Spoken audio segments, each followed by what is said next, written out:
बिस्मिल्लाहिर्रहमानिर्रहीम। अस्सलाम वालेकुम स्टूडेंट्स। आज के लेक्चर में हम लोग 11th क्लास की कंप्यूटर की बुक यूनिट 2 के एमसीक्यूज करेंगे।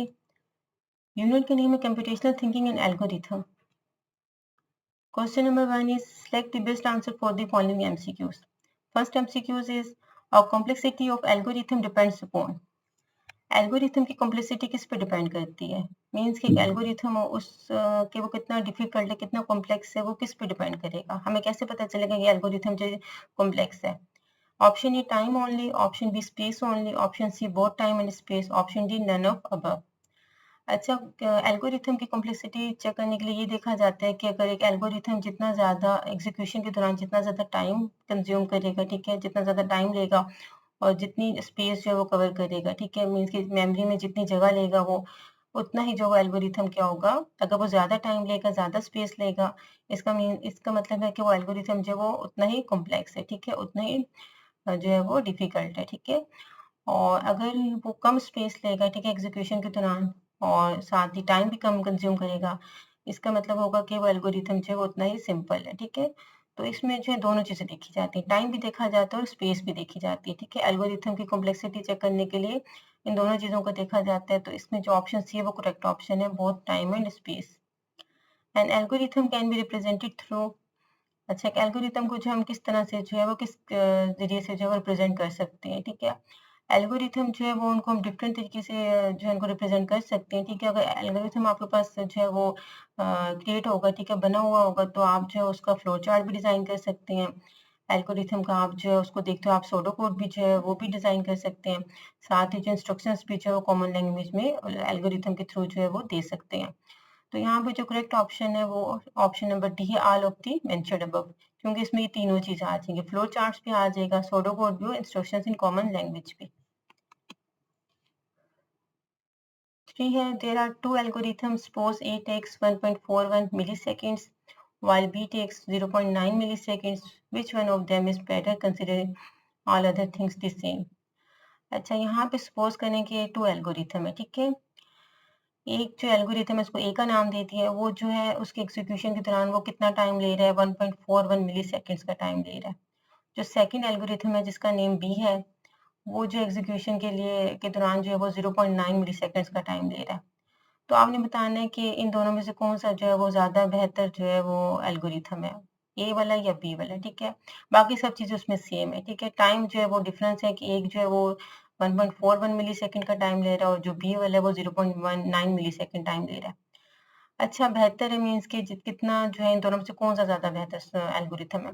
अभी मैंने आपको पीछे बताया कि एल्गोरिथम की एफिशिएंसी जो है वो डिपेंड कर रही होती है उसके टाइम और मेमोरी के ऊपर डिपेंड कर रही होती है, ठीक है। जितना टाइम कम लेगा, जितनी मेमोरी कम लेगा, वो उतना ही एफिशिएंट एल्गोरिथम होगा।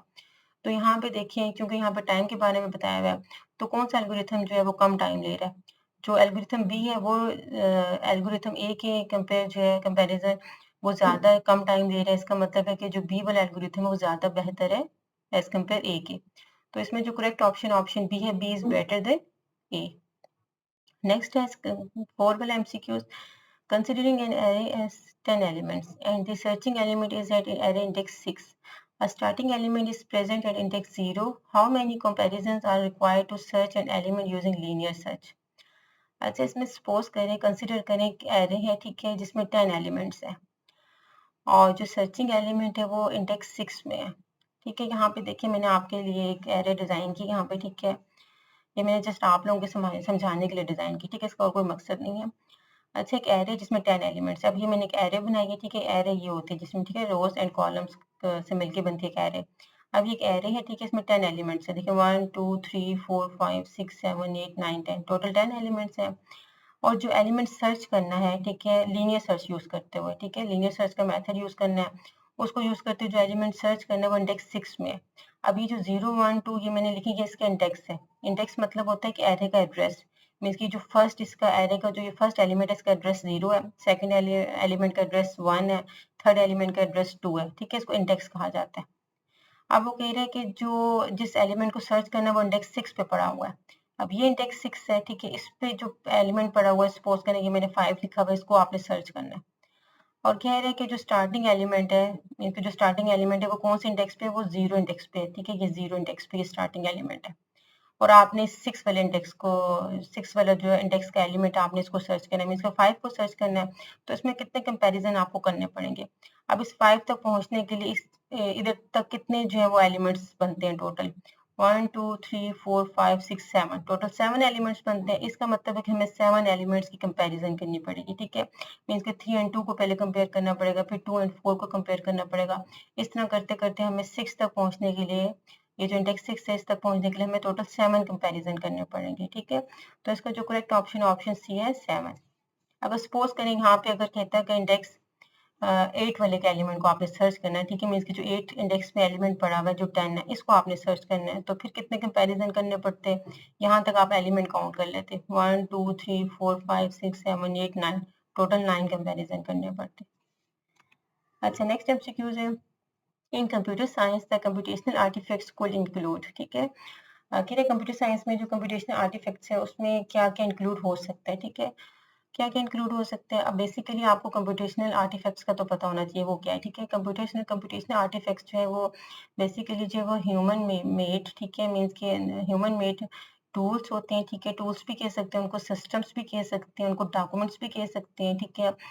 ये जो होते हैं यूज़ किए जाते हैं जब भी कोई प्रॉब्लम सॉल्व करने के लिए जो कंप्यूटेशनल थिंकिंग की जाती है, उसकी प्रोसेसिंग में इनको यूज़ किया जाता है, ठीक है।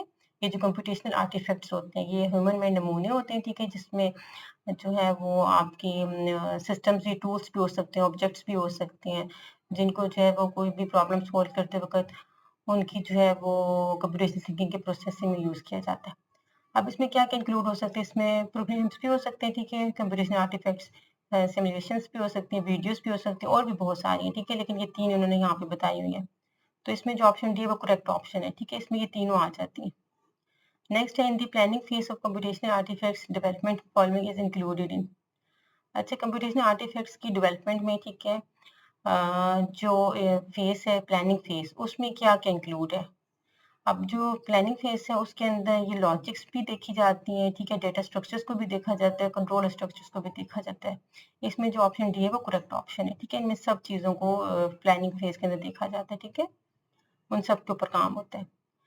MCQ 7 is trace method is used to. Trace method को किस लिए यूज किया जाता है। अब ट्रेस मेथड बेसिकली क्या होता है।